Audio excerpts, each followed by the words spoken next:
I directly support Dewey's Intelligence Women, Peace, and Security Forum at the FIU Jack D. Gordon Institute, as well as the Kimberly Green School for Latin American and Caribbean Studies. So without further ado, I do want to go ahead and just provide some brief comments and highlights of the outreach of the WPS program. So since its launch last year, the JGI Women, Peace, and Security Forum has participated or led 31 distinct engagements, reaching a combined audience of 14,200 participants across the Americas and beyond. The forum has collaborated with over 18 organizations, offering subject matter expertise and fostering dialogue across military, academic, diplomatic, and civil society leaders.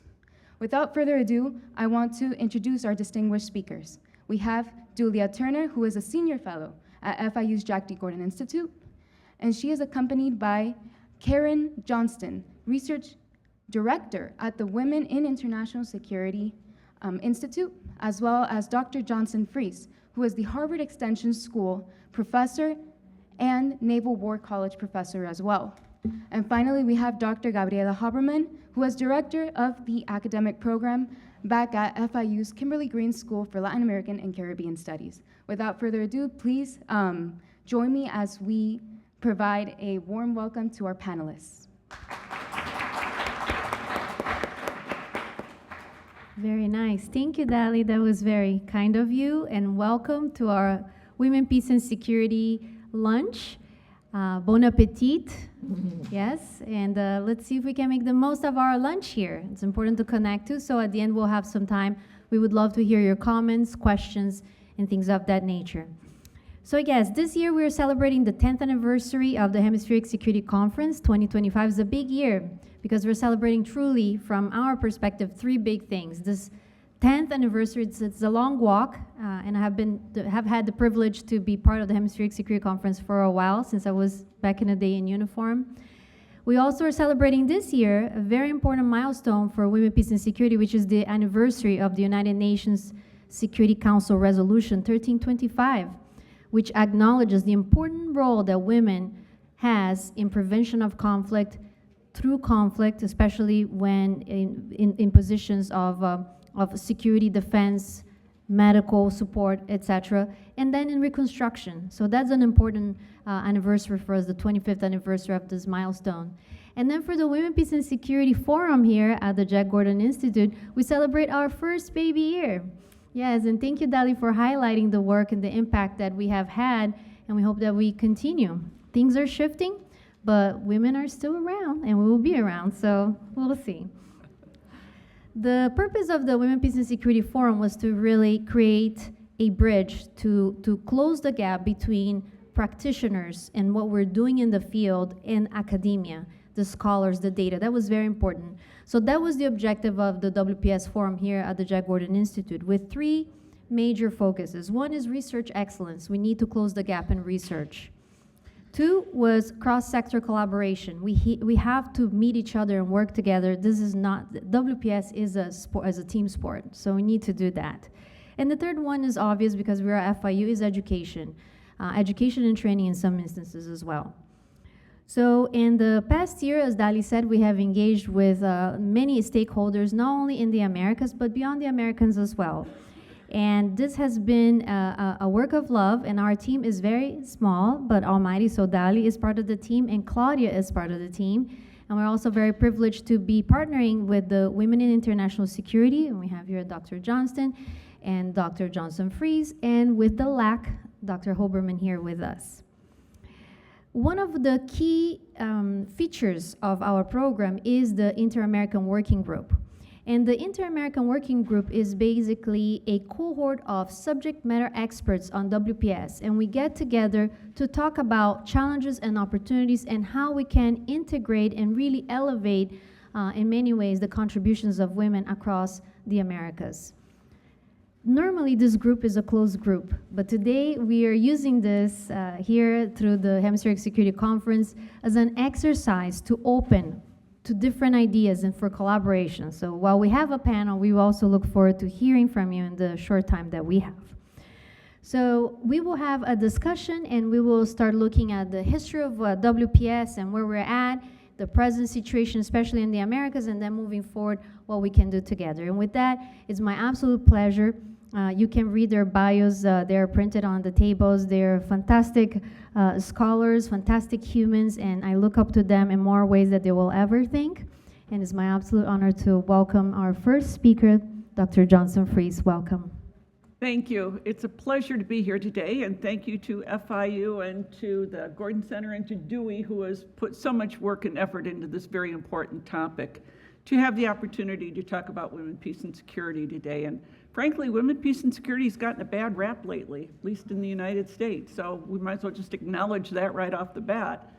On April 29th, the Secretary of Defense put on social media that he was proudly canceling the program. While that is not policy, it's just social media, it would not be surprising if in fact there were a directive that codified that coming soon. And the argument for canceling the program seems to fall onto three pillars, and I'd like to go over those with you. And these are all from an article that I wrote, and Dewey put copies of it on the tables for you. The first, whether through misunderstanding, misinformation, disinformation, or other considerations, there have been three spurious arguments put out regarding women, peace, and security. And the first is that it's just another form of DEI. That's where you hear discussion about it's a woke program. The thread that runs through DEI and women, peace, and security is very simple. Both argue for the inclusion of more women and minorities in decision-making. But the motivations and goals are very different. DEI is a social justice program. It's about numbers. It's about getting more women and minorities in, and it's usually run through human resources. Women, peace, and security is an empirically based framework which argues for more inclusion of more women in decision-making because you get better decisions. It's about winning. It's about security.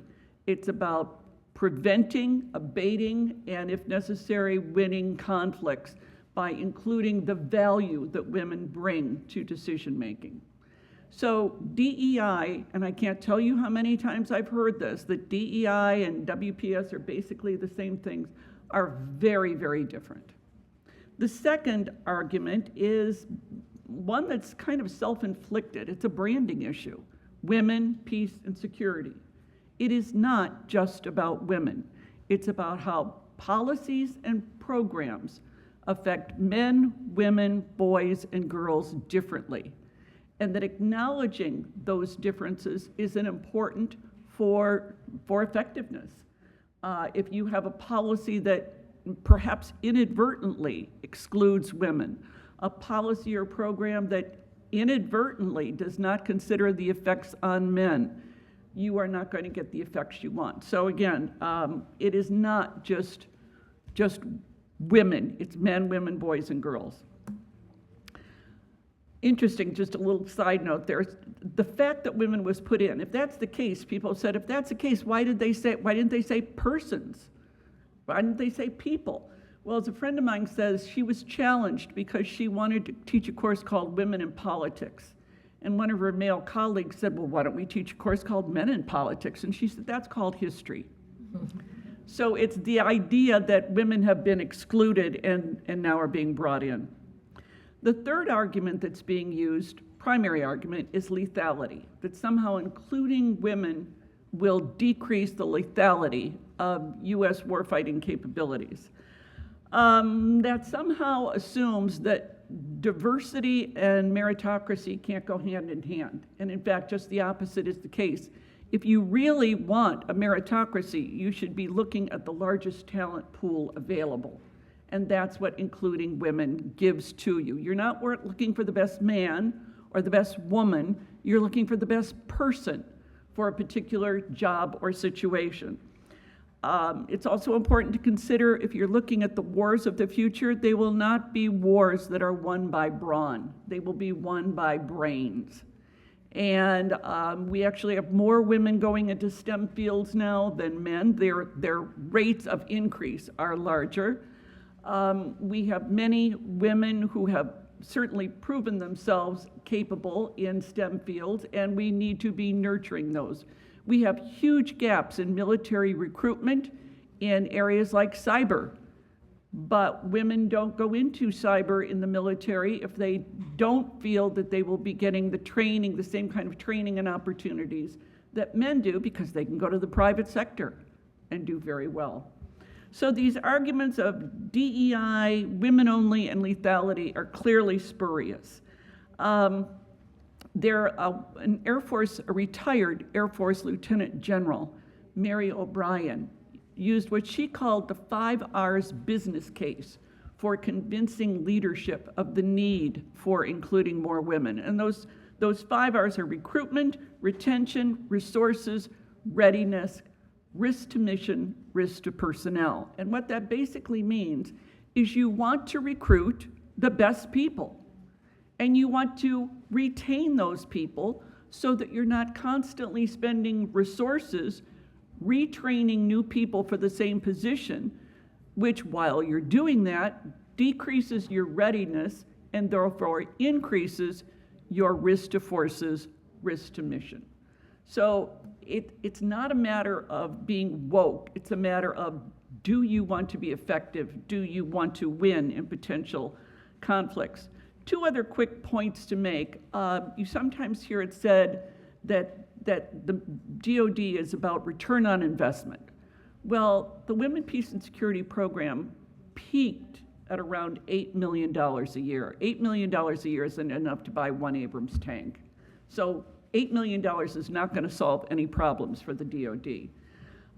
Furthermore, the return on investment from that $8 million has been consistently very high. As one person has said, where women flourish, terrorism does not. That was not Joan Johnson Fries saying that. That was Mike Waltz, the former National Security Advisor and now nominee to be UN Ambassador. Women, Peace, and Security has evolved. As Dewey said, this is year 25, and like many other frameworks and programs, it evolves. What it really is now is a whole of society approach to security and conflict. And let me just say that again. It's a whole of society approach to security and conflict. It's saying we need a holistic approach dealing with the challenges of the global challenges and the region. And those challenges have not gone away. So I would argue that doing away with women, peace, and security is not in the national interest of any country. It is in the interest of the United States and countries in the region and globally to recognize the value that it has to offer. And my colleagues, Gabriela and Karen, are going to give you more specifics on that. So I'll end there.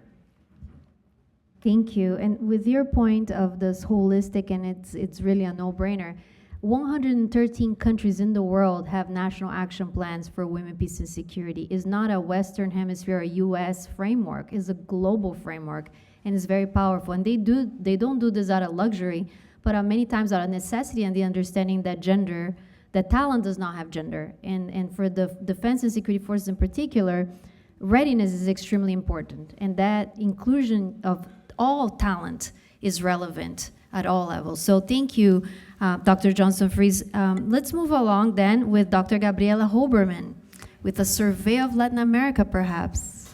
Thank you, Dewey, and I'm delighted to be part of this panel and thrilled to be with such wonderful colleagues.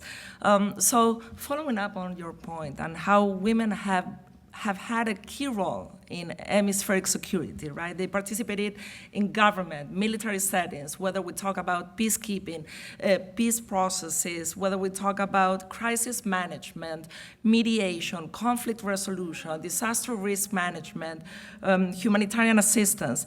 Women's perspectives have been critical in understanding complex security scenarios. And today I'd like to focus a little bit on the role of women and how they have been determinant in humanitarian assistance. Whether, this participation is typically a bit overlooked. So when we talk about humanitarian assistance and the role of women, we see that they act as first responders, they act as, community advocacy, they also act in terms of public policy making, and we know that when crisis hits, so when we have a disaster event, which is a combination of natural hazards and conditions of vulnerability, exposure, susceptibility, we know that the access to basic services is, disrupted. And typically, when we have a disruption of this access to services, let's say we talk about health services, we know that vulnerable communities and women are the group that is most affected. So we see increase in the numbers of mortality, we see increase in the numbers of malnutrition, and this certainly affects women and their infants. So when we talk about humanitarian assistance and disaster risk management and the role women play in the whole disaster risk management cycle, whether we talk about prevention, mitigation, response, of course, DRR, rehabilitation and reconstruction, we need to understand the role of women that they play also in resilience, in the post-disaster scenario, and how we rebuild communities, what's the emotional attachment connection of communities that have been impacted. So the role of women in humanitarian assistance is really key. One example that comes to mind at this moment is the case of the city of Manizales in Colombia, where you have in the city of Manizales, just to give you a quick overlook of what is the disaster risk profile of this city. They are very prone to volcanoes, to earthquake, to landslides, and the city has had a very active role in terms of the alcaldías and the municipal government and how they have been able to engage 100 head of households, women, that are called the Guardianas de la Ladera, or the Guardians of the Slope. And it's very interesting, the work they do, because they not only identify patterns of change in the slopes that they can alert communities and work with the local government, they also are in charge of the cleaning and the maintenance of these public works that it's typically done in these slopes in order to prevent landslides and so forth. But a critical role is also the dissemination of the message of how we can implement DRR strategies in vulnerable communities. And we know that disaster risk really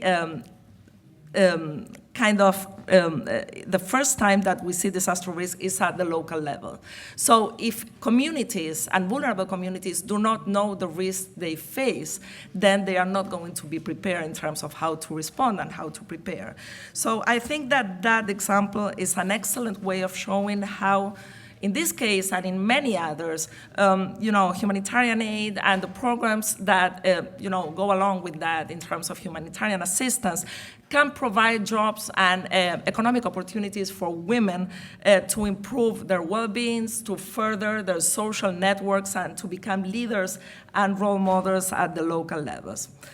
Another point that I'd like to bring here is how women are affected in terms of their livelihoods. And usually, because many of the women that are affected during a disaster event live in vulnerable areas, but they also, their economic activities are part of the informal economic world. So there are many strategies that can be used in terms of improving their economic well-being through the use of market spaces and other opportunities for them to recover as they work in the post-disaster moment. John has mentioned the unique perspectives that women can bring to different environments, and it is critical. It is very important to identify what are the areas, what are the dimensions that are preventing the fulfillment of women's well-being into these areas and take action on that. Another thing that I would like to mention at this time is the underrepresentation of women in, military and government settings. And this is important. So we have an opportunity. You were mentioning the question about recruitment.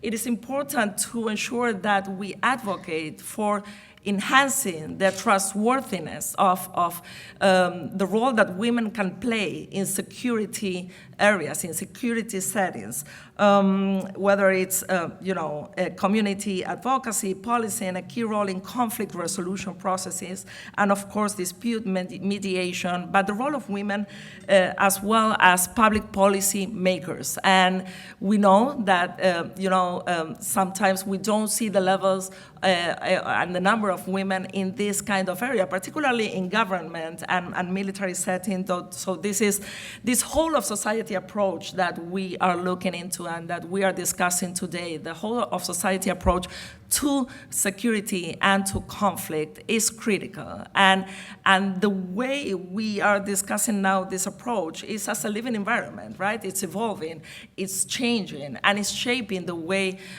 we are, living in our societies and how our societies function. So it is really up to us to decide which kind of strategies we are going to use to engage actors, organizations, individuals, in order to make sure that this effort is sustainable, effective, and efficient. Thank you. Thank you so much, Dr. Huberman, and thank you again for highlighting. This is an important point. The whole of society approach to security and conflict, I love this because it's not a theoretical, it's already mentioned several times, it's not a theoretical concept, but it's really a practical way to implement WPS. WPS in action is the whole of society approach to security and conflict, so thank you. Last but not least, Dr. Johnston. Thank you, and thank you very much. It was such an honor and privilege to be here at the Institute. This is the first time I've been at the conference. I'm very grateful for this opportunity, and WISE is very, very proud of being part of the WPS Forum at FIU.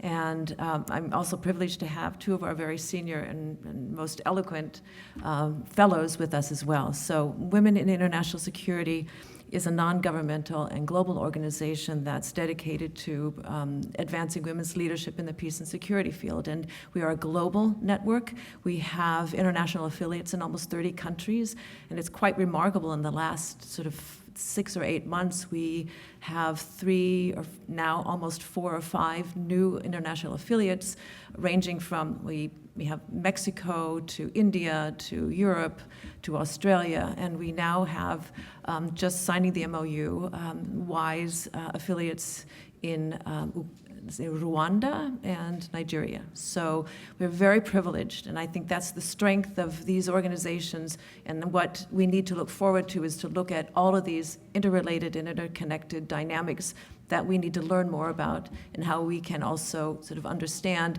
how we can better accomplish the goals and missions that we have. So what we need, as we have all heard, is a whole of society approach to society and conflict. And a whole of society approach to defense, for example, involves leveraging all segments of a nation: government, private sector, civil society, and individuals like ourselves, to enhance national resilience and security. So this approach recognizes that modern threats, hybrid warfare, cyber attacks, disinformation, all these pandemics, terrorism, often target not just the military, but the broader society.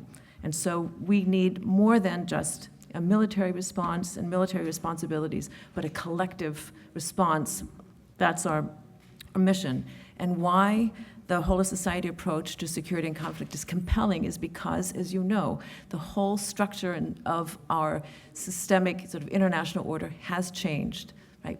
After the Cold War, we have an environment where these structural changes in the international order created and change the conflict environment in which we live in. And so from state to state conflicts to interstate conflicts, non-state actors, armed groups, conflicts and wars. And so there's a need to recognize and respond to this broader spectrum of interconnected threats with a more integrated and innovative tools and a set of tools. And we'll talk about that in terms of tools and looking forward towards what women, peace, and security and this approach can provide for us.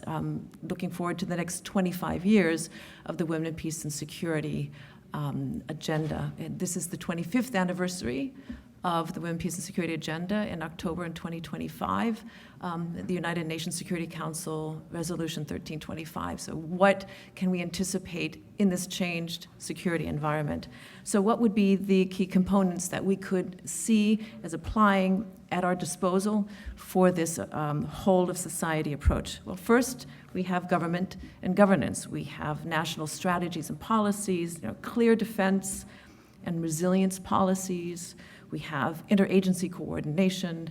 When I was in the State Department as a Franklin Fellow in the Conflict and Stabilization Operations Bureau, I was part of and saw the conclusion of the Stabilization Assistance Review, which was an interagency, whole-of-government approach to understanding how the U.S. government can deal with and mitigate sort of fragile states and the impact of fragile states on our own security.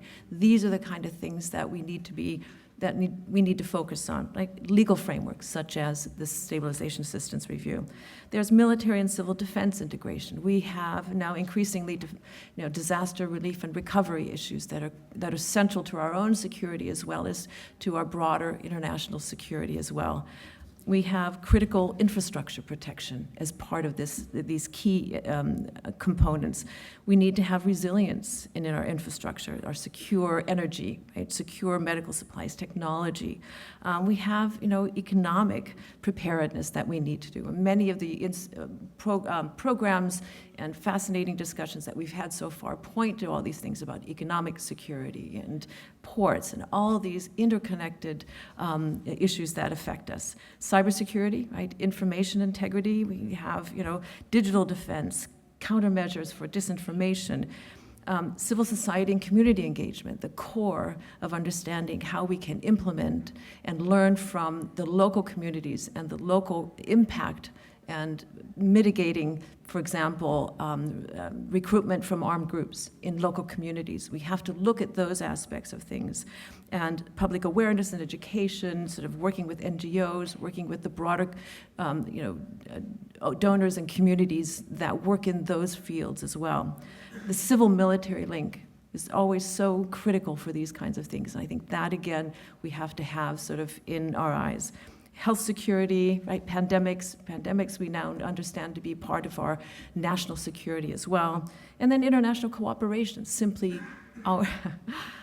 we're stronger with our friends and our allies, period.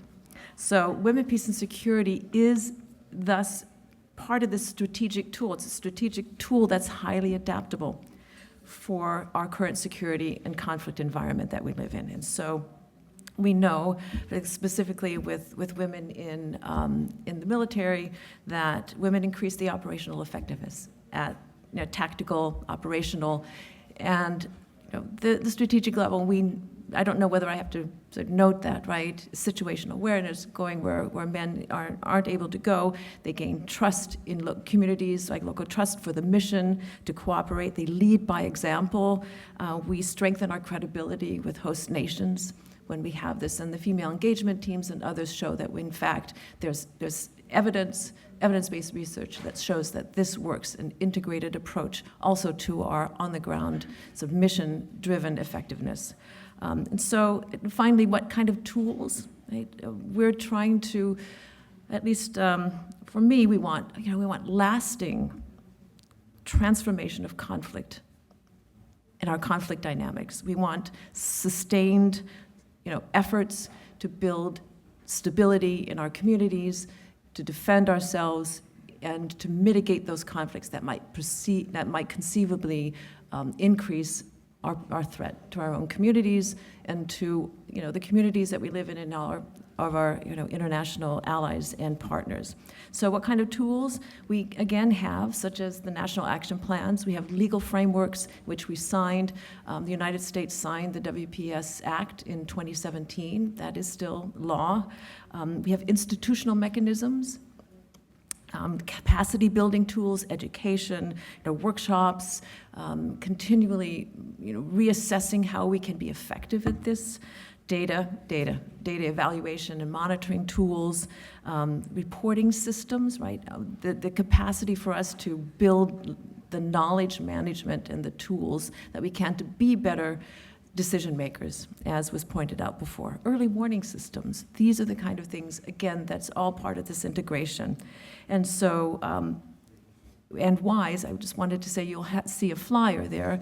And one of the things that WISE did was a tool that incorporated in some ways some of these key things that I mentioned, like the policy and legal frameworks, the institutional mechanisms, capacity building tools, and data and monitoring evaluation. So when in 2020 and again in 2023, WISE was approached by by Southcom, the U.S. Southern Command, to try to build at least a baseline data for integration of women in military and police forces in Latin America and the Caribbean. Again, your data tells you a lot of things, right? Building a long-term timeline data set means that you can be more efficient in distributing resources. It can be more efficient in understanding whether this policy works and that doesn't. It gives you more decision-making powers. So that we, in 2020 and 2023, we did that, and we now have together a database with 51 indicators in terms of political will, kind of the legal frameworks, policies and institutions. Do these countries provide uniforms that fit women? Do they have are they able, the promotional capabilities, and then monitoring and evaluation? Do they build the database that gives them the insight into better decision making? And so we now have, again, 29 countries. It was 28 countries in Southcom's AOR plus Mexico. Can't leave Mexico out, of Latin America and the Caribbean.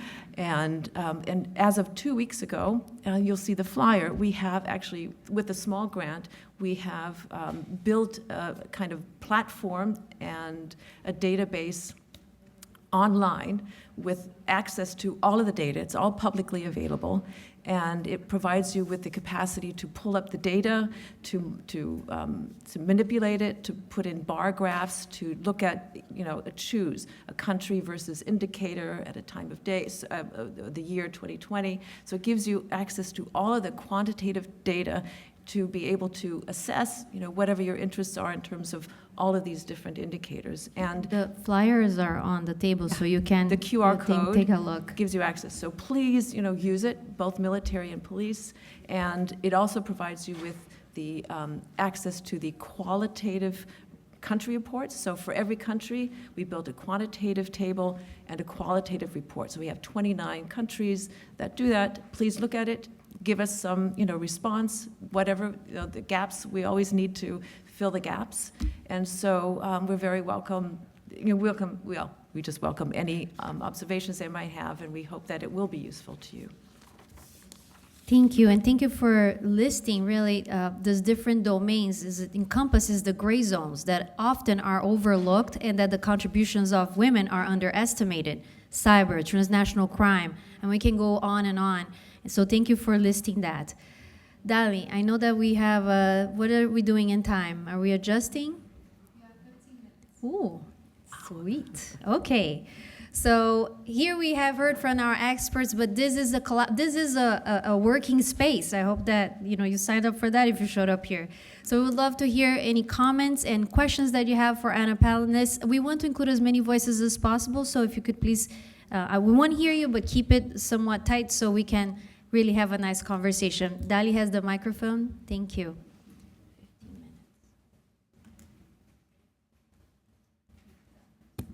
Laura Delgado Lopez. I'm a non-resident space policy fellow at the Paris Center for Hemispheric Defense Studies. Thank you so much for the conversation. I had one question, and you kind of alluded to it, but you've been here for 2 days listening to really in-depth conversations about security challenges. I'd love to hear some reflections on how you think the approaches and the framework that that you've observed be so successful. How would you apply it to some of the issues you've heard about? Because I hate to perpetuate this idea that you have to look at it separately. So I'd love any insight on how you connect it with some of the issues we've been talking about the last 2 days. Thank you.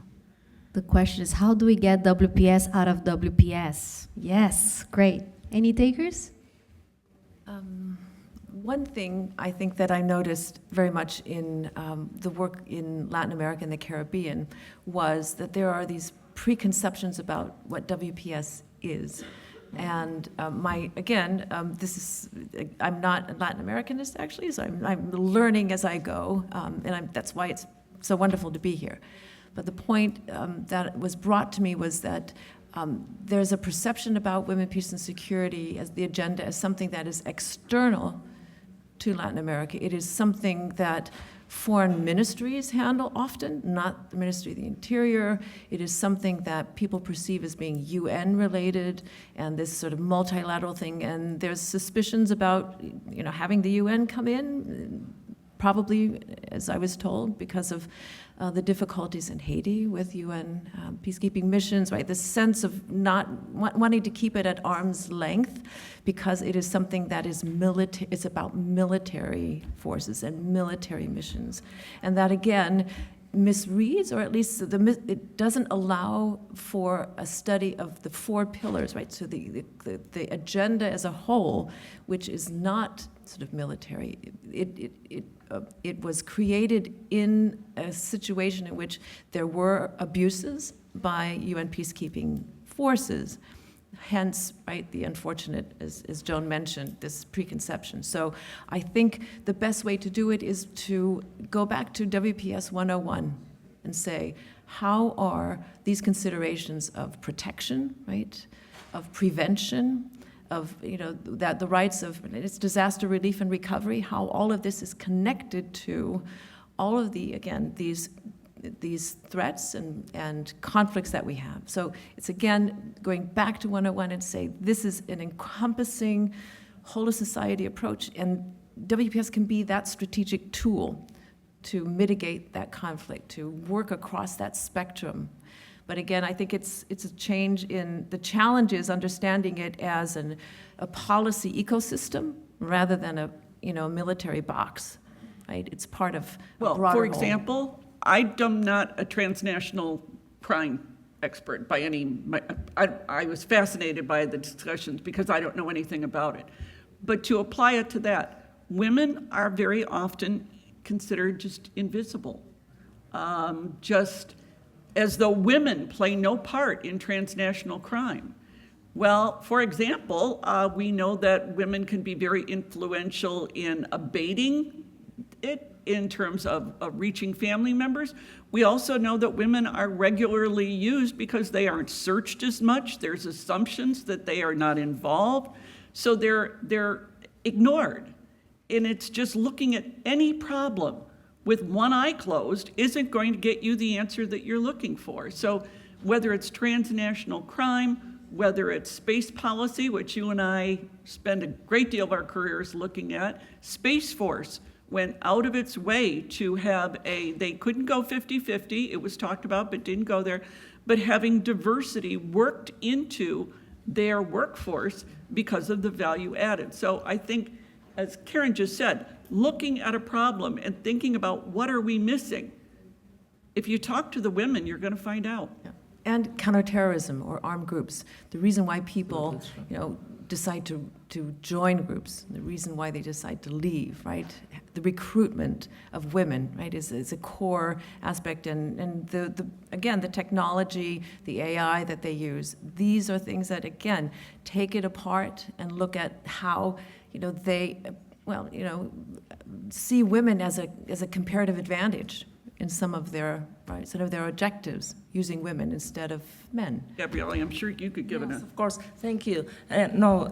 Just wanted to add that, and I agree that there is a misconception in the region in terms of what WPS means, but there is an opportunity to correct that misconception and to work with not only the private sector, but with non-governmental organizations and to convey the right message, right? And once you start to see, and there have been advances that in my lifetime I have seen in terms of the inclusion of women in decision making, in different areas of government, security, the military. However, we are far from reaching the levels that we'd like to. But I think there is an opportunity to convey this message, to learn about lessons learned, to bring cases where this inclusion has been successful and what were the outcomes. So I think it's you never stop talking about the issue. You make sure that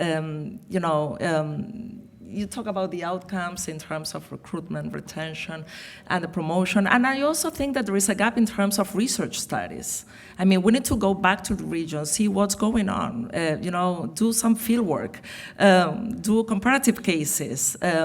What are the gaps that we are seeing? How we can improve our analysis, our, the lessons that we are taking from what's going on in the region. Because right now we have a very diverse region, and it's important to identify what are the patterns that we're seeing and what are some areas that we can work on. We will not be able to work in all areas at the same time, but make sure that we find priorities and move forward with those, with different groups involved. Thanks. Thank you. We have a panel that will follow us, so I'll take one more question, then we will recap. Any other questions or comments? Yes, thank you. Dali? Just 1 second, because we're broadcasting, so we want to make sure that the mic's picking up. Dr. Freeze, thank you for addressing the elephant in the room at the beginning.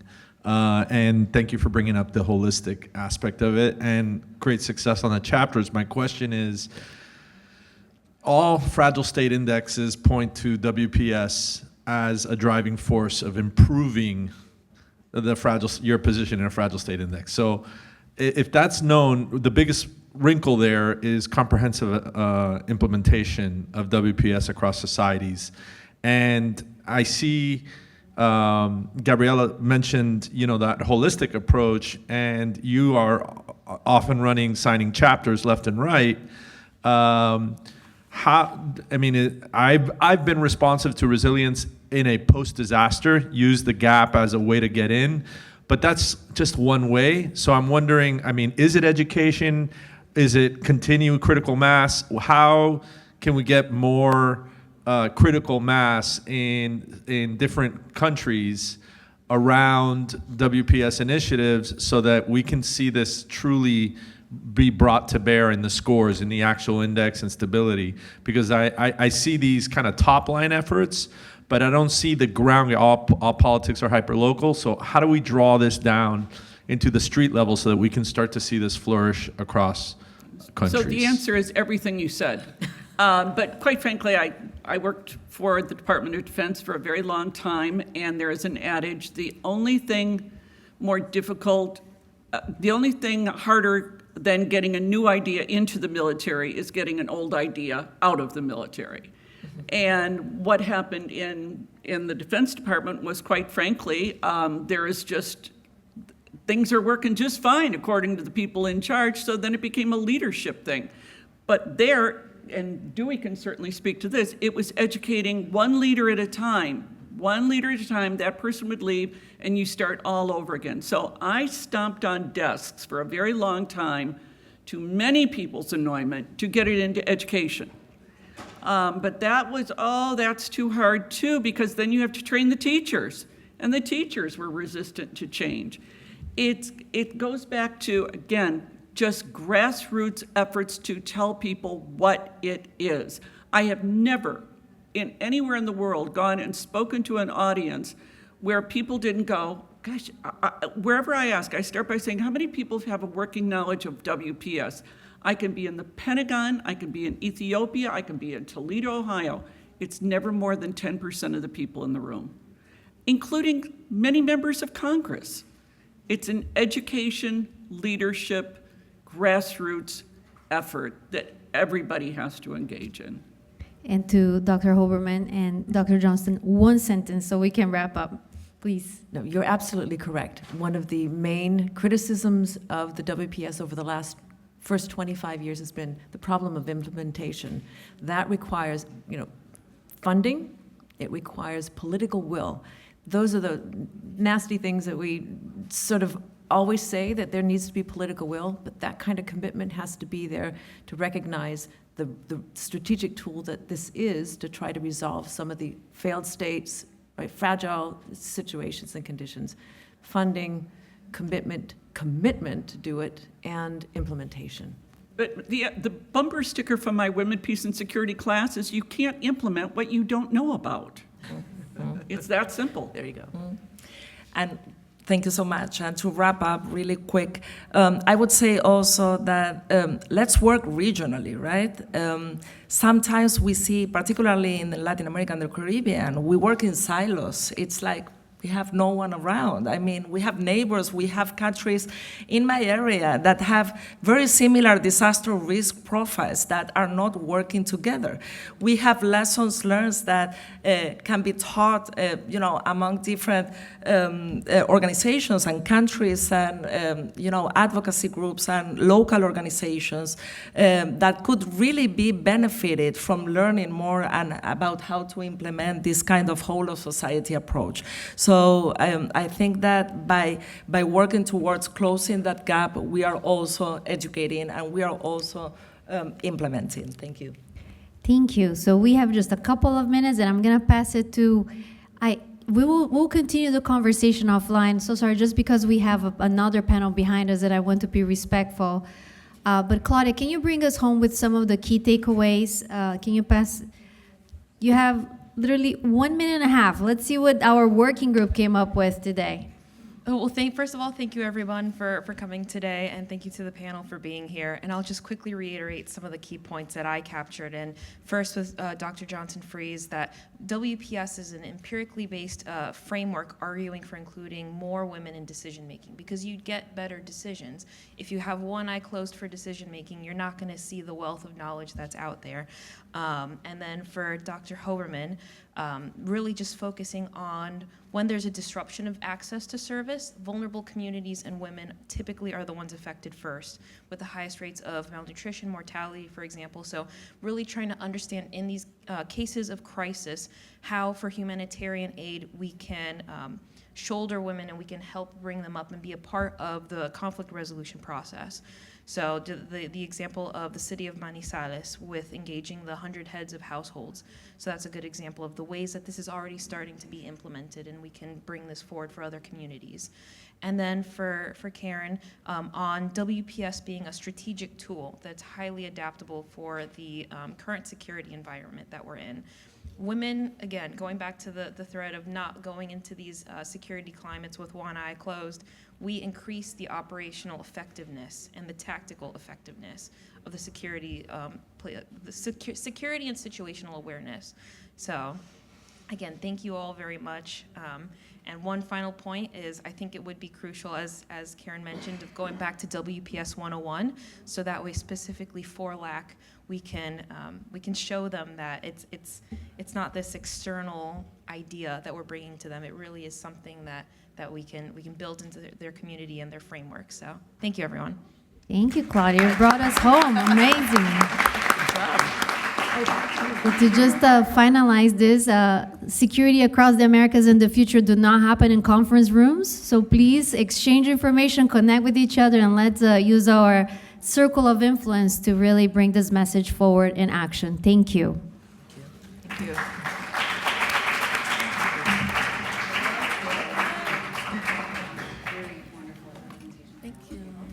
Thank you. I wanted to mention, I think this administration was more than they give off in the sense, not to give anybody any unnecessary credit. Thank you. But Heg said, and his I'm Karen Johnston, and you are? Quite February. I think it's Yes. It's misogynist. Oh my gosh, yes. I have argued in the development sector, so it's actually really affected recently. Oh, yeah, very good. Shut down, and I've been working in very close states for my entire career, and and double down. If they haven't already signed, they should immediately, and you can do it at next level. So now that space is no longer available. People are trying to get in here. I'm gonna skip one. I don't think there's that many. I think this is you. Okay, so we can cover all the tables. All girl Catholic school. So you know what I'm I know talking about. exactly what you're talking Yes. I gotta get that one last book. Thank you. Yes, ma'am. The importance and the Prime Minister Wasn't it? Is that the one I bought, or is it? Must be that one. I don't think they had formally opened up a chapter or signed on. And if you need some contacts, Aren't you closer to the moderator? I loved it because I'll show you I have a report. I guess we do this. Could we airtime off? Because you kick off, so yeah. But I could show you the report, my report, and I love it because I could just go kick them in the. I found some of those examples and I need to. Do we have to pre-sense or the oil? Great. Like we're Admiral Foreman, right? Yeah. I don't just I mean clearly because you're here. Yeah. Tomorrow So we let have me an give my event card though, just in case. on the PRI. Do we? Okay, yeah, we do. I wish I was the other country who was invited. We're flying to DC actually, but tomorrow we have this weekend, so he can leverage, I can leverage that relationship to open up that. Well, you know, I left my, well, you know, do it, you know, so yeah. Oh, yeah, picture, okay, last picture. Okay, picture. Purse, someone?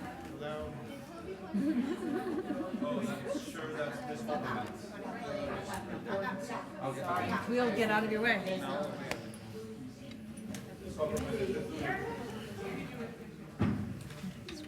Cool and hot. The headgear.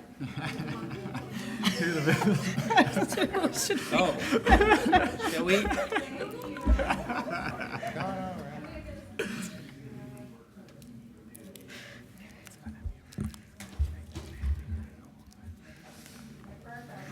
In the sensitive compound.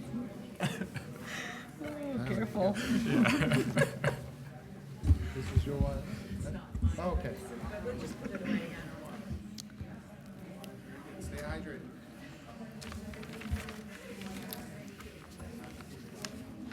All right, we'll get started here in about a minute. Maybe give a chance for a few more folks to come in.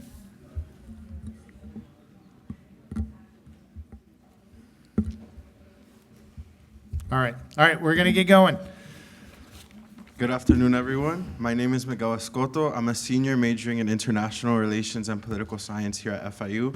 I'm an ICCAE scholar at the Jack D. Gordon Institute for Public Policy, where my research centers on authoritarianism and strategic competition in Latin America and the Caribbean and their impacts on U.S. adversarial deterrence efforts. Now, today I have the great privilege of opening this breakout session on money laundering in the Western Hemisphere. This discussion is vital to understanding how illicit financial flows undermine economic stability, erode public trust, and enable transnational crime and corruption. Addressing these vulnerabilities require not only financial transparency, but also sustained international cooperation. Now, I'm honored to introduce our panelists. We have Amanda Gore, Director at the Center for Global Advancement, Angela Bruhel, Senior Director of Operations at C4ADS, the Center for Advanced Defense Studies, Martin Vladimirov, Director of Geoeconomics at the Center for the Study of Democracy, Guillermo Lagarda Cuevas, a consultant with the Inter-American Development Bank, and this panel today will be moderated by Nicholas Schumann of the U.S. Financial Crime Framework at HSBC. Please join me in a warm round of applause to welcome our guests today. Thank you. Good afternoon. I hope everyone had a nice lunch. Welcome to the breakout session on financial crime. Again, my name is Nick Schumann, and I'll be your moderator for this panel, which includes several experts that focus on different geographic areas and different focus areas. So thanks to the panel for being here today. The panel is going to cover a range of different top and emerging financial crime risks, ranging from money laundering to environmental crime to sanctions evasion activity to the use of digital assets such as cryptocurrencies to move ill-gotten gains.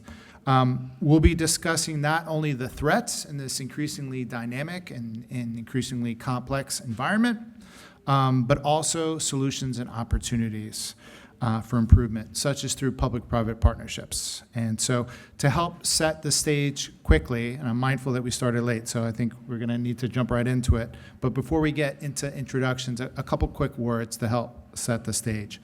I think we all know financial crime is pervasive. Money laundering enables all forms of crime, from drug trafficking to human trafficking and everything in between. It not only allows bad actors to operate their criminal enterprises, but to grow them, which means that they ultimately become more resilient and sustainable over time. And there's no shortage of creativity amongst the financial crime community. So with that very optimistic tone, let's have our esteemed panel introduce themselves. They're just going to say a little bit more about who they are and what they do before we move on to, we have a couple of prepared questions, and then we'll end on Q&A with the audience. So start to my immediate left. Should I? Yeah. No. Okay. Thank you so much for having me on this panel, Nick, and thanks to the FIU organizers for this amazing conference.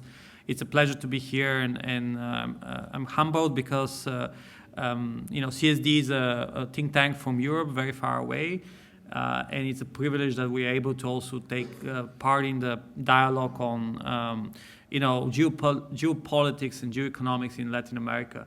CSD has been looking at the Russian economic influence around the world for the past decade or so, and has recently gone global in looking at the main elements of the Kremlin playbook in Latin America, looking at Venezuela, Argentina, Bolivia, Mexico, Brazil, and other countries. And it will be great to share some of the insights from this work. Thank you. All right, good afternoon, everyone. My name's Amanda Gore. I'm originally a forensic accountant from New Zealand, but I've spent the best part of the last 20 years working in different locations around the world. I'm currently in Kenya, and I run the Centre for Global Advancement. Our organization looks at the intersection of environmental crimes and financial crimes, and we also do a little bit of work on money laundering through casinos, which seemingly don't seem to be connected, but interestingly, they both have a very strong Chinese nexus, so links into Chinese underground banking system. So that's the link there. I also teach at the University of New Haven on wildlife and environmental crimes, along with illicit trade. And I teach for the University of Nevada, Las Vegas on money laundering through casinos, with a specific focus on online casinos, and also now the use of cryptocurrency payments through the gambling sector. Most of the work we do is research-based, as well as training. Our geographic footprint generally is sub-Saharan Africa and Asia, but increasingly we have been doing a lot more in Latin America, so I'll be speaking a little bit to those three continents in our session today. Here is Guillermo Lagarda. I'm from the Inter-American Development Bank. For those that are not familiar with the IDB, it's a regional bank as the World Bank, but for the Americas, and basically focused on capacity building. In particular, the area that I lead is the transparency and integrity, and basically we surveil all the topics related to anti-corruption, anti-money laundering. We are basically the largest technical assistance provider in the region. It's not only about helping them with human skills, but also building digital technological capacities, and also a lot of the emphasis has been for a long period of time based on transparency, and promoters of a lot of the asset declarations and interest for the countries. And in terms of money laundering, more and more we're moving from promoting legal frameworks into promoting operational capacities for the FIUs and other public organizations within the governments that are part of the anti-money laundering system. A little of my background, I'm an economist. This is not very typical for the areas that go in the AML environment, but my previous work was as Chief of Staff and Economic Advisors and Undersecretary of Revenues for the Mexican government. And from there is that we decided that in the IDB was going to be a good idea to not only pursue the legal frameworks, but also much more financial and economic aspects of it. Thank you. Good afternoon. I'm Angela Brielle. I'm the Senior Director of Operations at the Center for Advanced Defense Studies.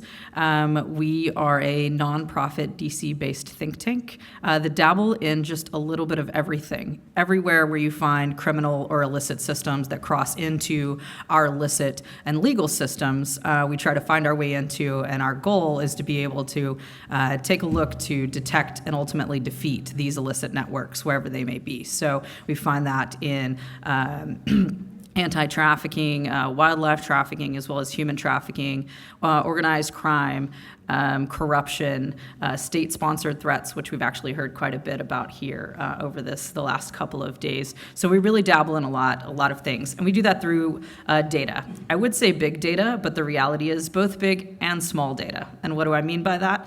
There's plenty of places in the world that have massive databases. They pull data together very well. You can look across a lot of cleaned data to really get to answers. But there's a lot of places in the world, and we've talked about that a lot over the last couple of days, where your data is still not even digital, mostly handwritten forms, declarations, even banking forms, and other kinds of corporate registries, where that data is very small, it's very dirty. So our company, we would come in, we would take a look at that, and we would try to help you digitize, clean, structure, deal with your data better, bring some solutions to whatever organization you're working in or whatever institution, and then try to help you utilize that data to make more sense of it, and then to be able to structure it in such a way that you can take advantage of all the big data that's out there to actually give you a lot of insights in how you're trying to uncover the illicit activities and criminal networks that are plaguing you wherever you might find yourself. So before this, I spent a couple of decades in the U.S. government working for the intel community, and I have to say that it is a very refreshing change to be on the other side of things. All right, thank you. And just from my end, from an HSBC vantage point, I oversee our public-private partnership and information sharing efforts in the U.S. that are focused on financial crime. And so before I joined the bank a decade ago, I worked for the U.S. Treasury Department as well as U.S. Southern Command, focused on illicit finance in Latin America and the Caribbean. So let's just dive right into our first question. This question is going to be for all the panelists, but we're going to start with Martin, and then please everyone, feel free to weigh in with your perspectives as we move forward. So from your respective perches, covering different parts of the world, as we can plainly see, what are you seeing as the top and emerging financial crime and sanctions threats that are impacting Latin America and the Caribbean? Well, my vantage point will be Russia and how Russia has integrated its oligarchic networks within the Latin American and Caribbean region, especially after the Russian invasion of Ukraine. The Kremlin has been looking for ways to diversify its exposure, to find new markets, to find new ways to increase its economic and political influence beyond Europe, where, because of sanctions, its access has been closed. And Latin America has been a natural place to increase its presence because it's more vulnerable, I would say, to some of the practices that has been established over the last 3 decades of penetrating strategic sectors, including energy, finance, infrastructure, real estate. So we have tried to understand over the last 2.5 years where some of this Russian money have been going, and whether this is related to illicit activities, illicit financial flows, money laundering, sanctions evasion. And what we are seeing is that although on paper you see a global withdrawal of Russian capital from many parts of the world, in the Caribbean especially, in some of the offshore hubs in the region, Russian assets have been growing since 2022. They have reached roughly $70 billion. We know that this is not a lot of money in comparison to the global financial system, but it's a huge vulnerability for the Russian financial system, for the Russian economy.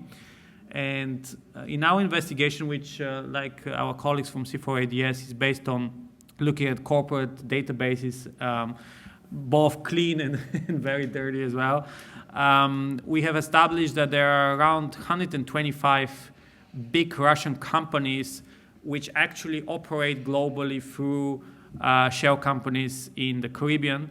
And these are some of the biggest players, really. And 100 of those 125 companies are on sanctions list, on US or EU sanctions list.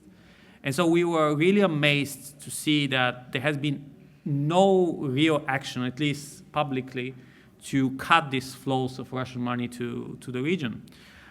So this is one aspect that we have been looking at. The other has been oil sanctions evasion. And so Russia has lost 90% of its EU market for oil sales because of the EU ban on oil imports from Russia. But it has tried to find new markets very quickly. And guess what? Latin America was willing and ready to absorb a big chunk of this additional surplus Russian oil products.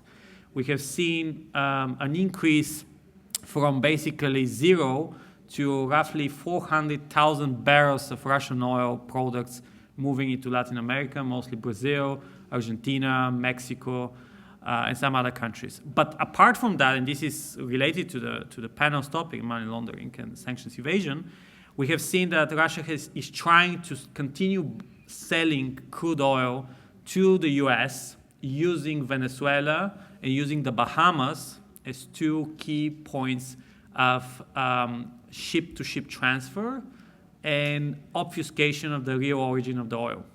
So what we are seeing very often is relabeling of oil cargoes, which allow then traders to sell that ultimately to the US market. In this process, a very big intermediary, and I'm finishing with that, is Venezuela. And Venezuela has been really the key enabler of the growing Russian influence in all of Latin America. It has been a bridge to other countries, especially from the ALBA group. And what Venezuela is doing right now is, and I think it's a mutually beneficial business, is getting gold, critical metals, and oil on the global market with the help of Russian oil traders, and Russian oil traders, but also all kind of criminal groups, including Wagner, etc., with the goal of benefiting the Maduro regime, but also finding new ways for oligarchic networks linked to the Kremlin to make money. And we haven't done much to crack down on that. So in the follow-up discussion, I'll talk about some of these efforts. But we underestimate Russia. In these 2 days, I have heard the word Russia probably 5 times. And it's, I think, still the most rogue player in Latin America, and most with limited understanding by policymakers of what are the main objectives and mechanisms that they use. Thanks. Okay. Thank you. Amanda. Excellent. So I'll just talk to a couple of key themes that we've been seeing in our work. Firstly, we've been doing a lot around illegal mining. And so as part of that work, we've just finished a report around the different money flows linked to illegal mining across Latin America and sub-Saharan Africa. I'll start with a more local case. I don't know if any of you come across the NTR Metals case, but it was based out of Miami here, and well documented by the Miami Herald as part of that case. But basically, the case is around illegally sourced gold in Peru, and how drug dealers were involved in converting the proceeds of the drug crimes into the purchase of illegally sourced gold in Peru, which was then resold into US markets. So basically, these individuals were known drug dealers. They would sell their cocaine here in the US. They would then smuggle that cash back to Peru. That cash would then be used to purchase the legal gold in Peru, and then that gold would be sold into the Miami-based refinery, NTR Metals, which then generated a wonderful wire transfer for those drug dealers that had set up a front company in Peru to receive that money from the US-based refinery. So I know it's a little bit complicated in terms of explaining, but we're starting to see this pattern over and over again in different parts of the world, where a lot of these drug proceeds, because it's cash-based, let's buy the illegal gold, and then that's used as part of that money laundering cycle. For example, if the authorities say, where have you got all this money? Oh, it's for the gold sales. So as part of those processes as well, there is a lot of falsified documentation around the origin of the illegal gold. So that's just an example of one of the cases that we've been looking at. As part of an upcoming report that will be published by the European Union, we've documented 12 different cases. Two of those cases involve governments that have been sanctioned, so particularly around Venezuela and Zimbabwe, and how they have historically used illegal gold to circumvent sanctions. So they will commingle their gold and pretend it's sourced from a neighboring country, and then basically get that gold into gold trading hubs, including Turkey, into Dubai, or even Russia. And that will then, that gold is then turned into currency that can then prop up some of these sanctioned regimes. So again, these are historical case studies. Sanctions are changing at the moment, particularly on Zimbabwe as well.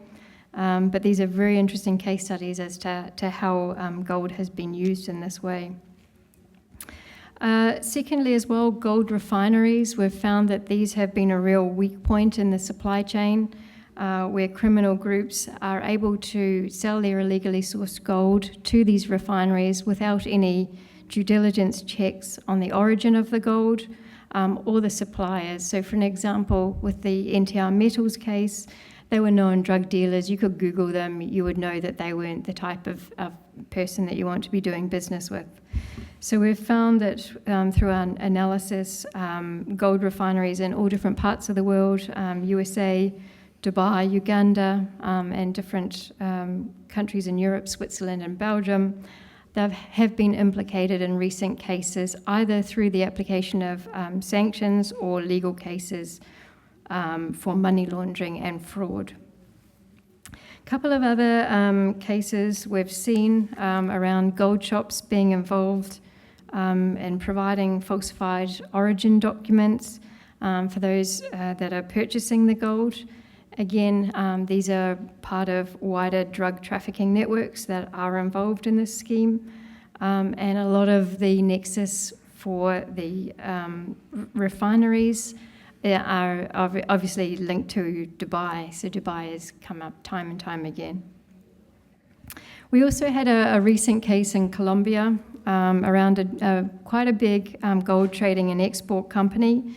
And what they were alleged to be doing is to use a number of fake companies and fake miners to justify the origin of the gold. Now, this was a really interesting case, and it was actually just completed in the last month. Unfortunately, it was not successful because the prosecution were unable to prove some of the details of the case. But the allegations remain, and there have been a number of cases in Colombia that have looked at the financial aspects of illegal gold mining. So that report is going to be published soon. I also just wanted to touch on a couple of other aspects of our work, particularly in the context of casinos. So underground banking in the context of Chinese nationals, we have got a number of cases reported in Canada, the US and the UK, where a number of Chinese nationals are involved in operating what we call unlicensed money businesses. So basically they can accumulate, say, the proceeds of drug crimes. They then act as sort of a money service bureau. So those Chinese that are coming over from China, they want to gamble. They can't get their money out of China to gamble because of the currency restrictions. So they go to someone like this unlicensed money service bureau. They get what they term a loan.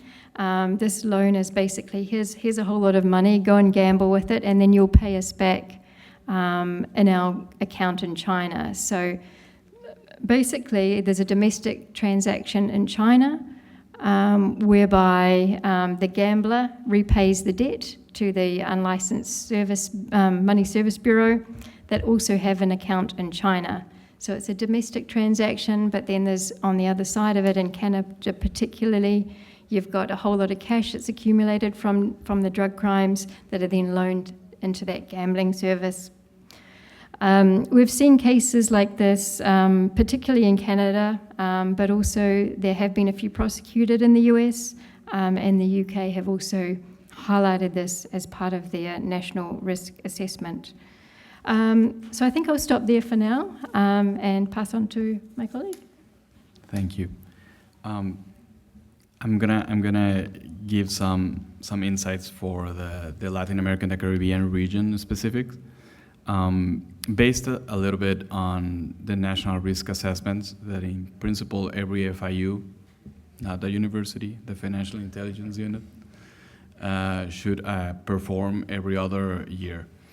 So as the IDB has been co-financing these national risk assessments, I can tell you a little bit of how the timeline has evolved into how some of the challenges and risks have been becoming number one, number two, number three, or still going down towards number 10.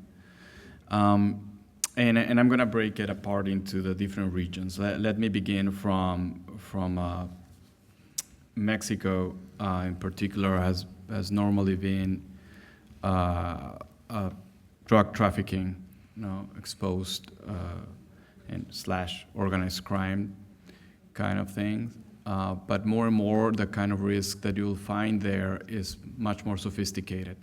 Now you see typologies where the organized crime is becoming a little bit much more sophisticated in the financial and the markets. They operate in such a way that they can intervene or affect the prices that will be involved in the export of vegetables or fruits or whatever is there. Just to give you an example of what a new risk is defined is extortion that would normally be something that in every single country you will see. When extortion is affecting the firms that are exporting to the US, then to some extent buying the products in the US or whatever is being exported is kind of financing these organized criminals, and trying to capture exactly how this is happening is the challenges that both the private sector, the banks, and also fintechs or any other financial intermediary and the government are facing more and more in a country like Mexico. And then you have some other items there that are like very important right now, which is related to fentanyl, and I think Nick will later talk about it. If we move a little bit south, in the Central America area, you will still see a lot of the drug trafficking vulnerabilities and some other sort of money laundering related to corruption. That will still be one of the main ones. And as you move south to the Andean region, now you will see that number one would be illegal mining and some other sort of illegal extractives. And drug trafficking has moved into number 2 or 3, but at the end, a lot of the illegal mining is correlated with the drug trafficking and other cartels that operate in such areas. And of course, corruption is still one of the main issues there. But now I guess that the main concern of the countries is related to the organized crime that is getting stronger through illegal mining and some contraband with East Asia. And then we have the South Cone, which is for us the countries of Chile, Argentina, Uruguay, and Brazil. For some reason, we divided our countries in such a way. But of course, Chile will still be the same case of organized crime with some mining. And in the case of Argentina and Uruguay, it's a little bit, it's a different kind of organized crime that is increasingly taking over economic activities. A lot of it is related or was related in Argentina to the parallel system of the dollar.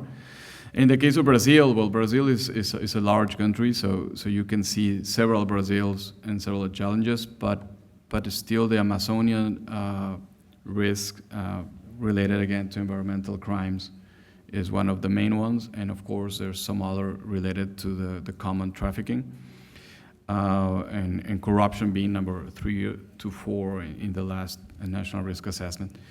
The Caribbean, I guess is a little bit as you mentioned, is still the shelling of companies and laundering from abroad, the main concern. And we also see a lot of occasionally also environmental crimes related to fisheries and some other economic activities are much more local. I guess that the only different case for what we call the Caribbean region will be Suriname and Guyana, which will be closer to the crimes that will be seen in Venezuela and in Brazil. But in general, that will be like the landscape that we see of the challenges. I would say that the common denominator for all of them and beyond the threats is the challenge of identifying and following what we call following the money, right?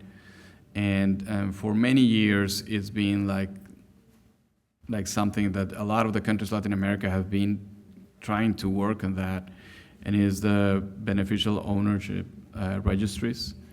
And even though they're going to be evaluated very soon by the FATF standards, I would say that of all the countries in the region, more or less like 7 of every 10, 70% will have a proper registry, but it doesn't mean that the registry is properly verified or properly used.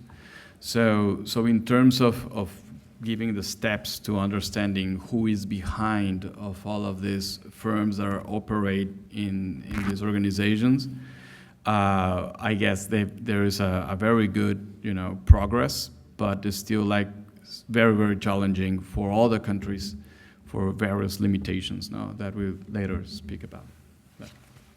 Thank you. Last but not least. I'll try to keep it quick. So I'm kind of come at this from a slightly different angle. Really, I think the top emerging threats for financial crime across the world, it's almost regionally agnostic, is that they're learning faster than we are. They're evolving faster than we are. They are moving faster than regulation can keep up with. Our regulation has become really mired in a lot of process. It's become mired in some bureaucracy. And so as fast as we can help partners, or even our, whatever nation we come from, really grow to the challenge and increase regulation, we're not actually increasing transparency in most cases, and we're not making it easier to see the real problems, because we're following these steps that are rigid and that are not based on the evolution of these financial crimes. So in many cases, the finance crimes themselves remain relatively simple. It's the same types of schemes, but they're creating a lot of complexity in the way that they're utilizing our illicit systems, and they're thinking faster faster than we are, and because they are moving faster than we are able to keep up with, they're outrunning our own regulations. And we have to dig farther, dig deeper, spend more resources to really get to that ultimate beneficial owner, which used to be 2 steps away or 3 steps away, and is now 5 or 6 steps away. And by the time we get there, they've already rebranded and put under a new company and moved on. And we're just now catching up. And so the biggest emerging threat in many of these cases is just, it's the fact that they're learning from one another. It's the fact that they are flexible. It's the fact that they're agile and that we're not. Great, thank you. No, and then the additional ability now more than ever to go through traditional financial institutions and then and use digital assets as well, right? So go on and off chain, which can make it even more complicated. So now so question 1 is, was very much about the external threat environment. This next question is going to be much more oriented towards, potential solutions. So Guillermo, we're going to start with you. What are you seeing across the region in terms of opportunities and potential solutions to better combat financial crime?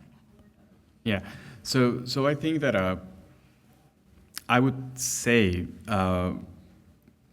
that countries in Latin America, including the Caribbean, should continue pushing for legal frameworks and the quality of the legal frameworks. A lot of them have placed a lot of the regulation in place, but usually is poorly executed. And usually the quality of the regulation will be bad in the sense that because they're trying only to comply with the standard, they will just try to draft a law.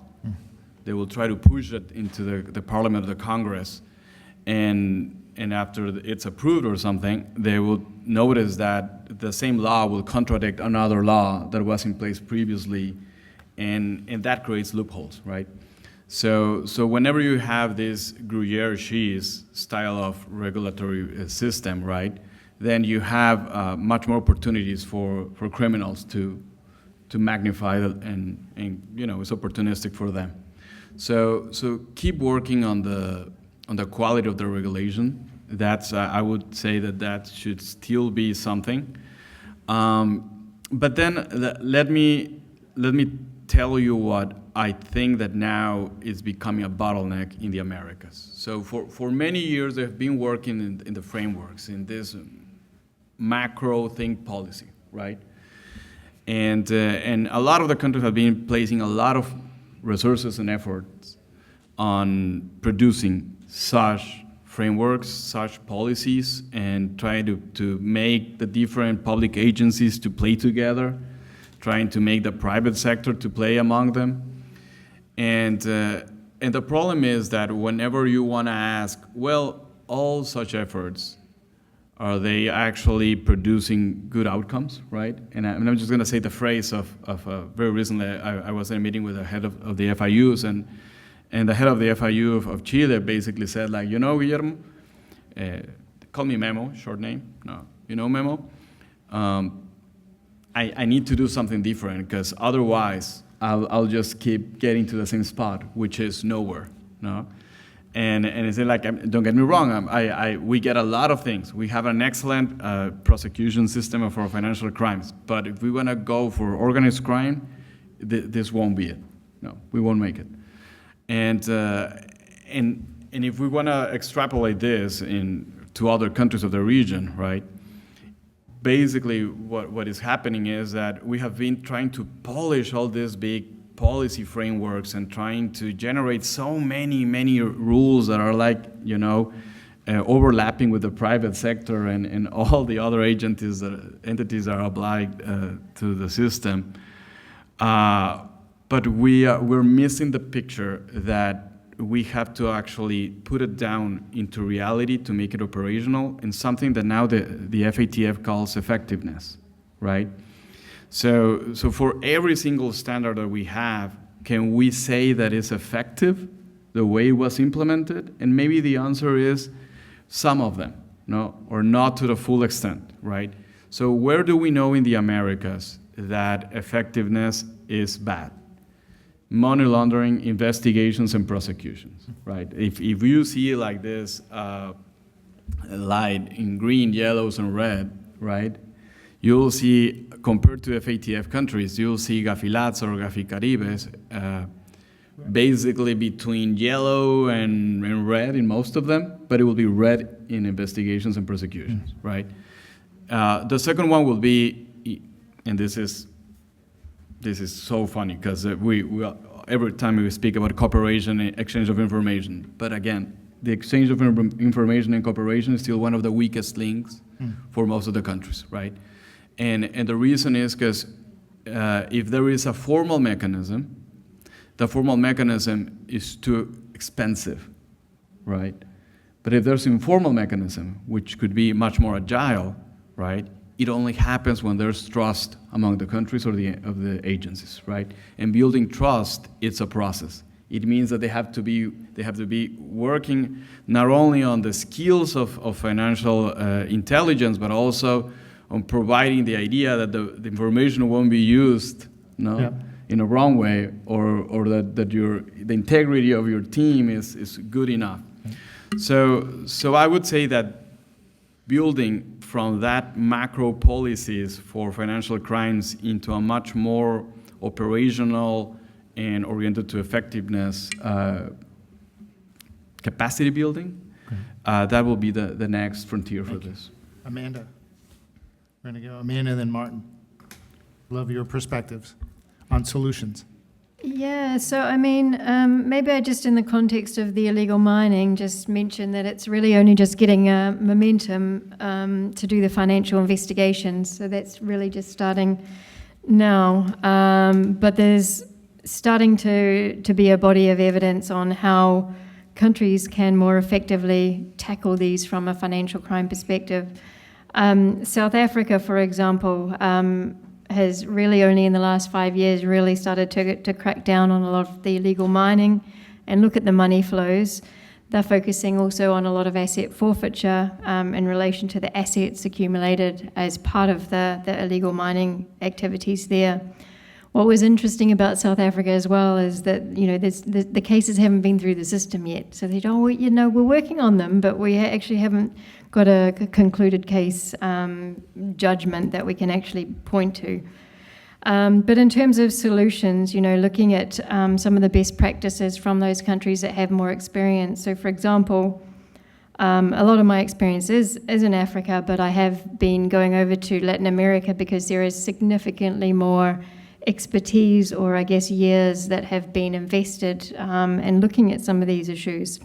For example, in Peru, they're looking at financial investigations into some of the chemicals used as part of the gold mining process, so the cyanide, etc.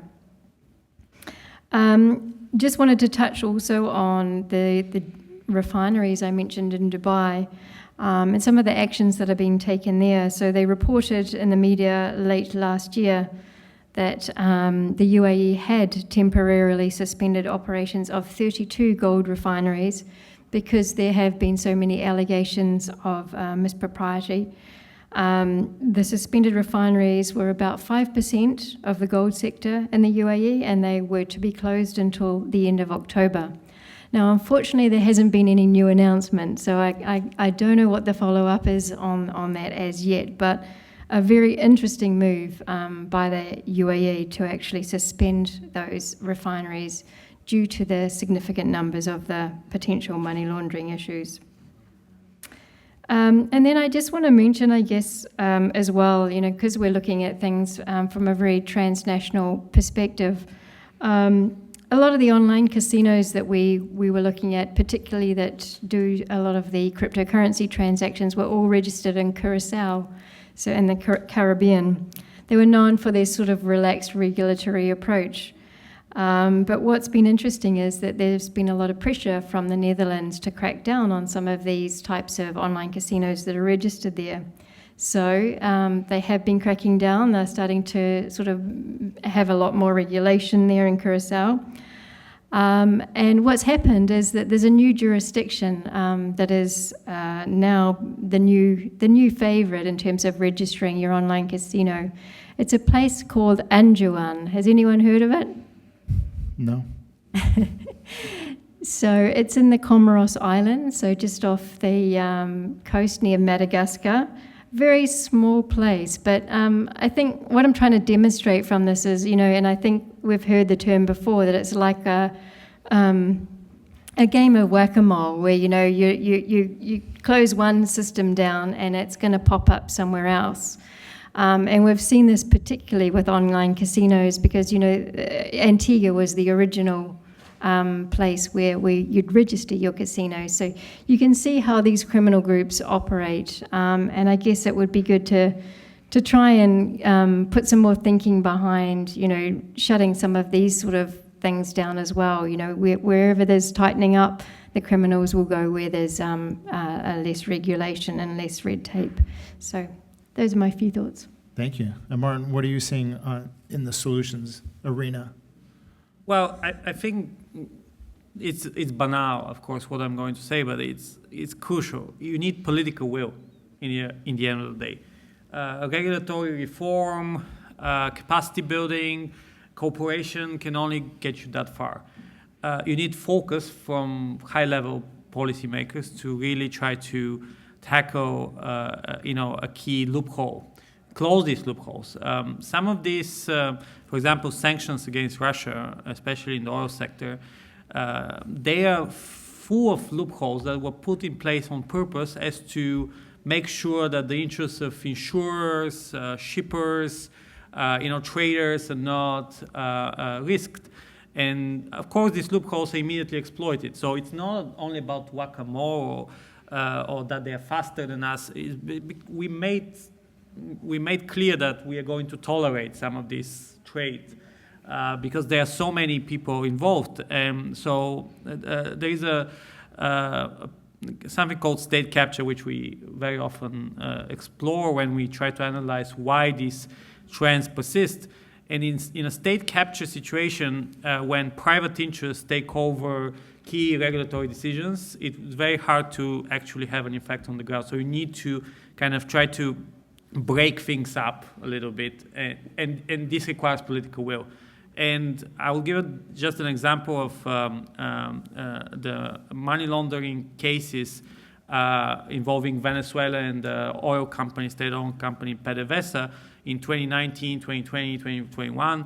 There was a really dedicated effort on the part of the US authorities to try to track down how the Maduro regime, which was under sanctions, is trying to move money into Europe or into Russia and basically save some of these assets. And there were many cases where assets were frozen. Some of these operations were tackled, but then inertia, lack of cooperation with the EU authorities moved in, and things froze. And now we are at ground zero again, and some of these practices have reappeared. So constant political will is very, very, very important. And finally, and this is more on the micro level, but it's very much related to political will. How do all of these criminal networks survive? I mean, they're not masterminds themselves in inventing some of these schemes. They use intermediaries. They use corporate service providers, lawyers, consultants, etc. And these guys know how to, find loopholes and exploit those. And they don't really face much scrutiny. They fill all of these forms about how they fill all the requirements, know your customer, etc. But is there any action against them, really? Maybe from time to time. But generally speaking, I think these corporate service providers know that they're off the hook. So secondary sanctions against this organization will be important. And more generally, forceful use of sanctions instruments to some of these intermediaries would make sense. Thank you. Angela, bring us home. Yeah, I think I think Martin is really bringing up a great point where he's talking about the intermediaries, and I think we're seeing that over and over again. And I think it works kind of in both directions, and let me explain what I mean. So I think exploiting where those intermediaries find themselves is huge. We just did a large investigation in the Middle East, where we were looking at some construction companies, and we looked at over 26 different companies to look at the entire sector. And what we found was, of these 26 companies, I think it was 21 of them used the same lawyer to file all their paperwork. Exactly. And so once we started seeing that, it allowed us to extrapolate out very quickly and start to find the network, and then start to find other companies and subsidiaries and things that we would have never found had we not found the singular piece and then been able to go back into that. And so I think, where we've talked about a lot of different things today, where we start to see those crossovers is really powerful. And in many cases, we chase the same things, and our regulatory services are looking for the same things, and we're always thinking about how can we impact the system, how can we stop this one individual, how can we stop this particular fraudulent activity, and that brings about where Amanda was talking about that game of whack-a-mole that we're playing, but we don't think about it as a system. And thinking about it as a system, and thinking about what does this system need to operate, and how do we really hurt and impact this system? It might not be in the ways that we've continued to do it. It might not be in going after them in these regulatory ways. It may be looking at what do they need to continue to function. Maybe it's the intermediaries. Maybe it's the political will that they've drummed up on their side. Maybe it's like the historic places that they've had money. There's all kinds of things, but looking at them at a little bit bigger and taking a step back, I think will really help us to make a difference here. And I think the biggest and strongest thing that we have, the best opportunity we have to close these gaps that we see all over the place, is really partnership. And we've heard it throughout the weekend. They're partnering with one another. They're learning from one another. They're agile because they're leaning into one another. We need to be just as good on our side of the house. Those of us that love democracy, those of us that love free societies, need to be partnering with one another, not just cooperating, not just politically checking the box of I've done a public-private partnership, but actually coming together, building trust, building relationships, and letting information free flow between us in a way that allows us to see these nodes that we've never been able to see before, because we're sharing that information, because we're capitalizing on that information, and we are leaning into these opportunities to really close the gaps that is allowing them to operate freely. Just one sentence. I fully agree with Angela, and just want to say, also name and shame.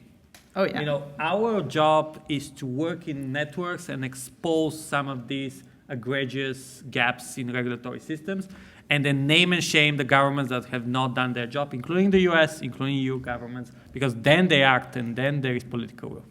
Yeah, and I'm going to invite questions from the audience. We have 7 minutes left, but while we're waiting for our first question, I want to make a comment on top of the last comments on public-private partnerships, which is to say we have seen some tremendous growth in a certain type of public-private partnership called Financial Information Sharing Partnership, or FISP.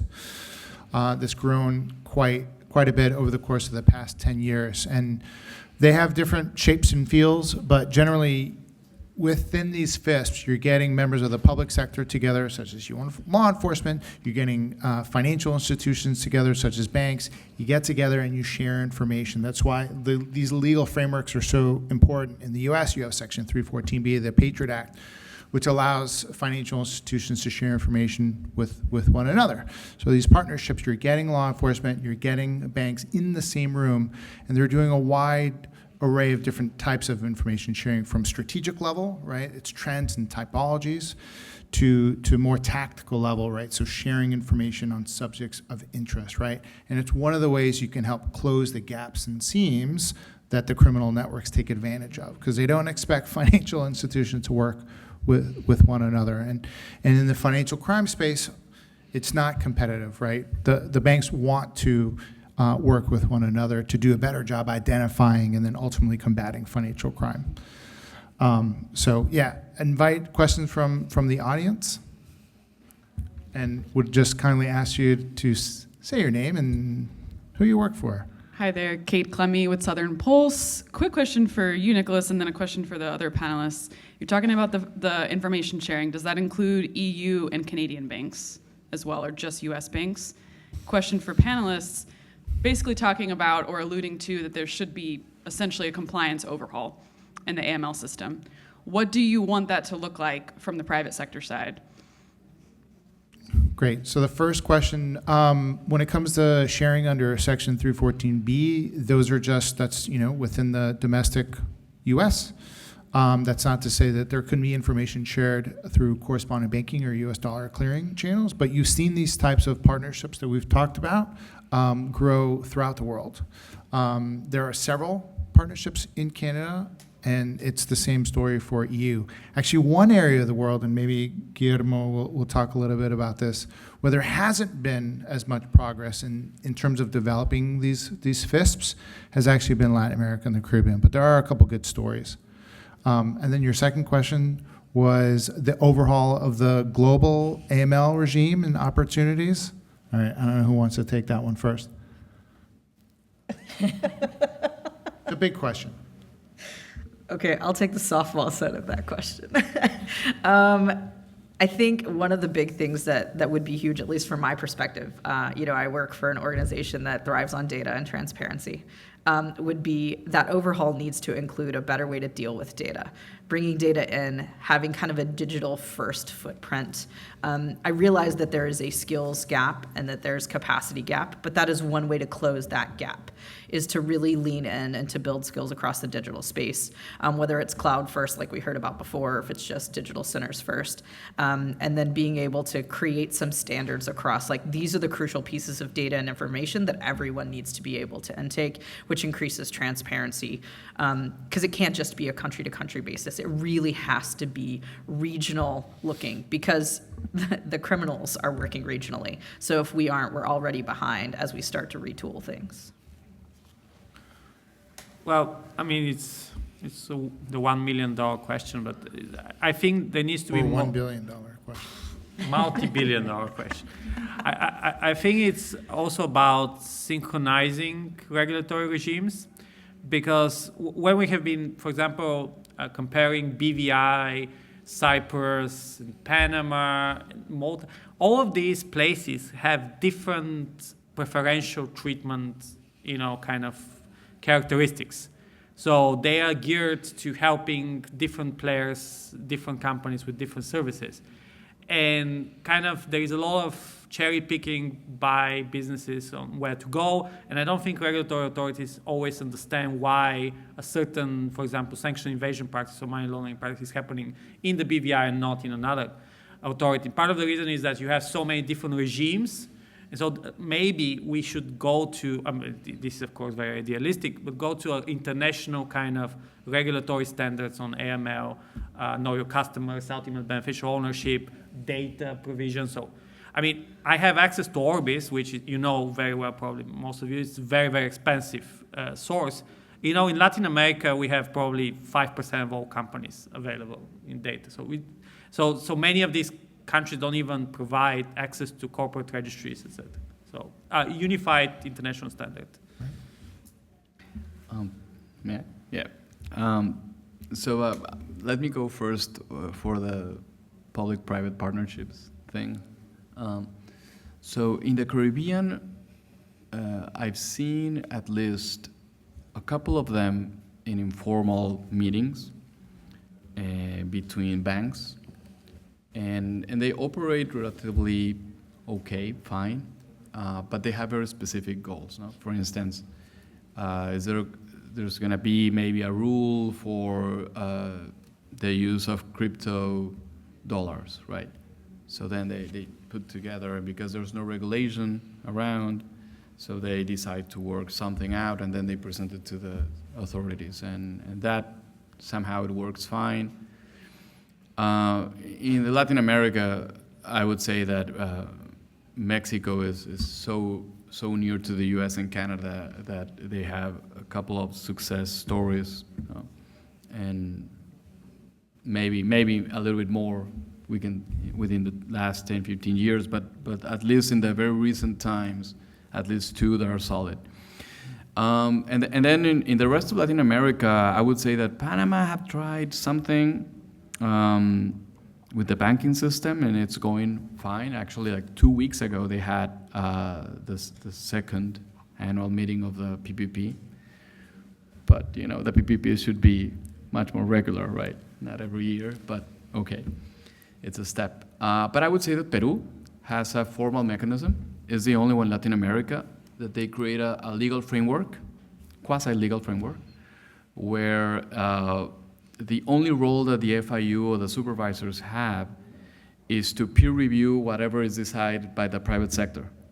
So the private sector meets, they discuss, for whatever time is needed, maybe every month until they get to a consensus. And once they have the rule that they think they can actually implement, they show it to the public sector. Public sector has this task of peer reviewing for the quality of the regulation, right? Just to make sure it's not overlapping other things. And they just kicked off, and they're working. The first table is not a financial one; it's for trata de personas, right? And that's going on right now. Now, let me go to the second part of the question that you asked, which what we would expect of the compliance of the private sector, right? I am an economist, so my answer is it's about incentives, right?